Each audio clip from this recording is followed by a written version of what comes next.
Clark, and per student request, I'm here to try to provide you with a quick guide to carrying out both t-tests and the analysis of variance using R. For today's exercise, I'm going to work with a made-up data set that evaluates playfulness of cats, and along with information about their playfulness in this spreadsheet here, there's also information about the type of cat. There's 3 different types: tabbies, tuxedos, and Siamese, as well as information on whether those cats are males or female. I would note it is possible to carry out some statistical analyses directly in Excel. So in Excel, in the Tools menu, you may notice that there is an option for Excel add-ins. And there is an analysis tool pack that you can add to Excel. If that analysis tool pack is present, you'll see this data analysis option. And if you scroll within this option menu, you'll notice that there are options for carrying out a t-test and also an option for carrying out analysis of variance. However, the place where I run into trouble is sometimes with ANOVA, you also need to carry out a post hoc comparison, and there's no built-in method for doing that in Excel. So for that reason and a handful of other reasons, we're going to try to give this a try over in R. So step 1 is you need to know where your data set is saved in Excel. So I've got this saved somewhere that I'm familiar with, and I'm going to now shift over to working in RStudio to start analyzing my data. First things first, I'm going to open up a blank R script, and so I'm going to do actual coding here so I can save it and come back to it later. And the next thing I need to do is import my data set. In this import menu, there is an option to import from Excel. So all I need to do is browse to the location on my computer where I've saved the file that I'd like to work with. And then if I go ahead and open that up, in this import window, it's going to show you a preview of what it is going to import and how it will import that information. Sometimes you'll get something like these ghost columns imported as well. I'm just going to ignore them for the time being. The other thing you'll see within this menu is a preview of the code that's actually been used to generate this data import step. It can be very helpful to copy this code and then paste it into your script, because there are a number of reasons why you might need to re-import your data at some point in time. In this case, we'll just click the import button, then I'll come back over here and I will paste those import steps into the top of my script. But it is showing me that my data have imported into Excel.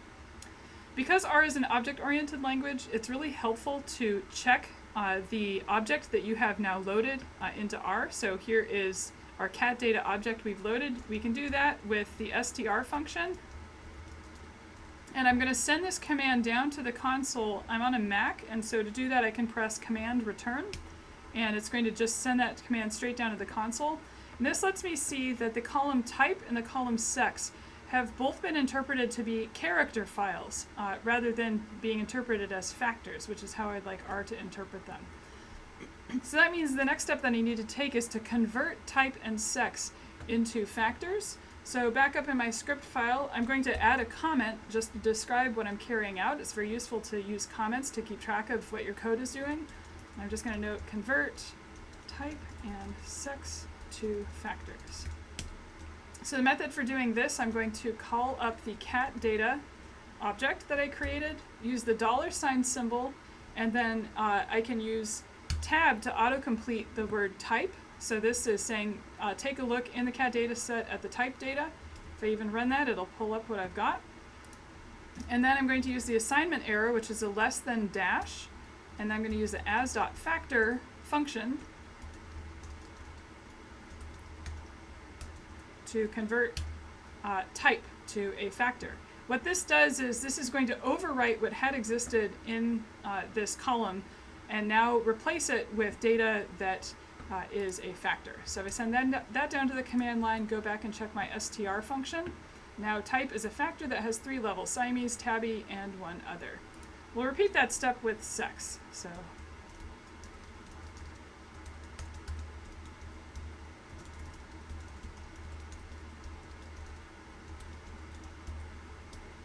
okay, so both of those are now as factors. So notice that sex has 2 levels. So if you are just comparing 2 categories to each other, the appropriate statistical method to use would be to carry out a t-test. But even before you get to the statistics, you should always take a moment to plot your data, just so you have some idea of what might be going on with it. So the next thing we're going to do here is we're going to use the box plot function. And in the box plot function, You want to start out by providing the thing that you're measuring, so playfulness in this case. Then use the tilde, or the squiggly that's in the upper left of your keyboard, as related to the cat sex. And then point your box plot to where it can find those things, which is inside of your cat data object. All right, so if we send this to the command line, it's now automatically generated a plot where we can see male and female cats and their relative playfulness. So this box plot gives us a lot of information.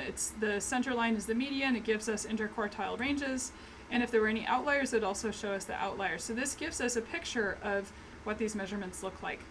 The other advantage of having created the box plot is that we can actually use the same arguments inside this function to carry out a t-test.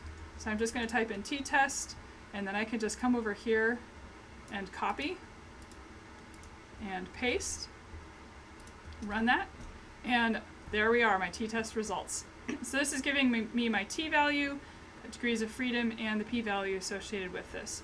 So since this p-value is greater than 0.05, we don't reject the null hypothesis. In other words, what this means is that male and female cats show similar levels of playfulness. So if I were to write that,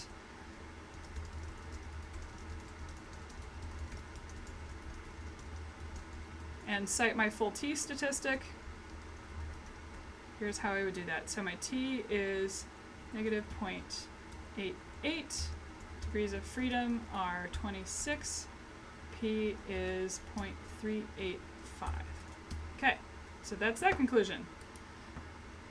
So now I'm curious to know if my cats differ in playfulness according to the type of the cat. We need to go through a similar process, so let's carry out the box plot step. So we're still evaluating playfulness in this case, now according to cat type.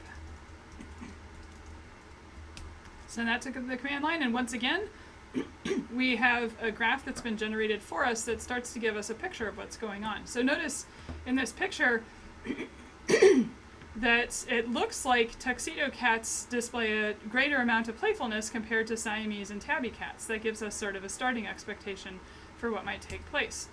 So if we want to now carry out the analysis of variance on this, we're going to go through a couple of steps to do this.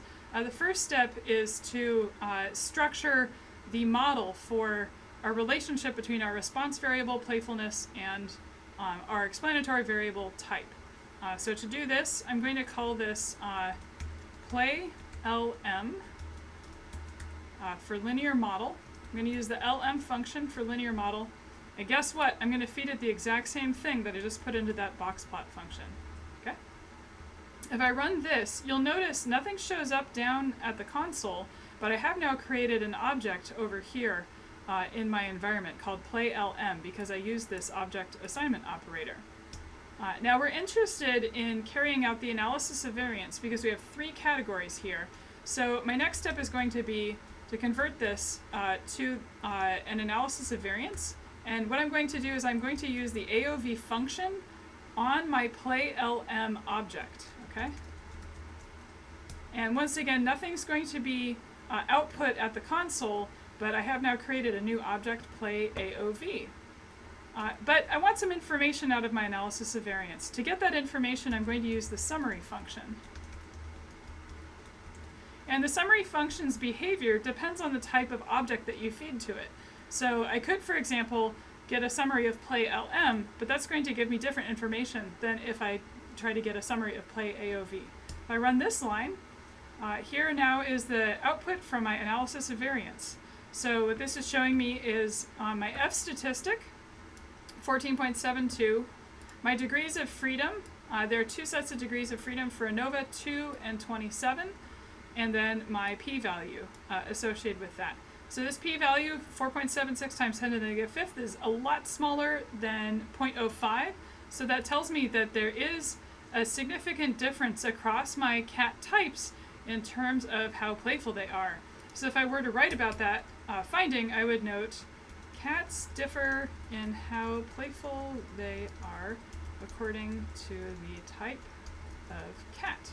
And here I could put ANOVA, F equals 14.7, DF equals, you need to include both sets of degrees of freedom, the numerator and denominator degrees of freedom, as they're called.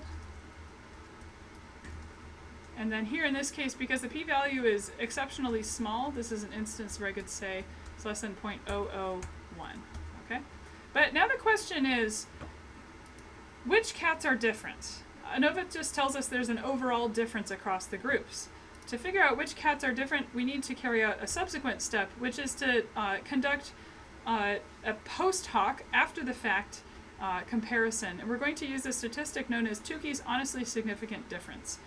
There's lots of fun statistical reasons to use it. It just ensures that if there is indeed a difference, we're detecting it at the appropriate level. So to do this, all we need to do in our console is type Tukey HSD, and then we can provide it with our analysis of variance object. Okay. Run that, and that's going to give us another set of outputs here down below. Notice in this output that we now have comparisons between tabbies and Siamese cats, tuxedos and Siamese cats, and tuxedos and tabby cats. So all possible pairwise comparisons across our three different types of cats.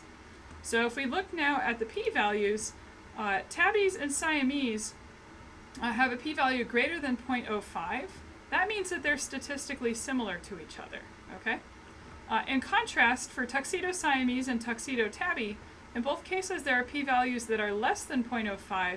So that means that out of these three groups, Siamese and tabby cats are similar to each other, and tuxedo cats are different from both Siamese and tabby cats.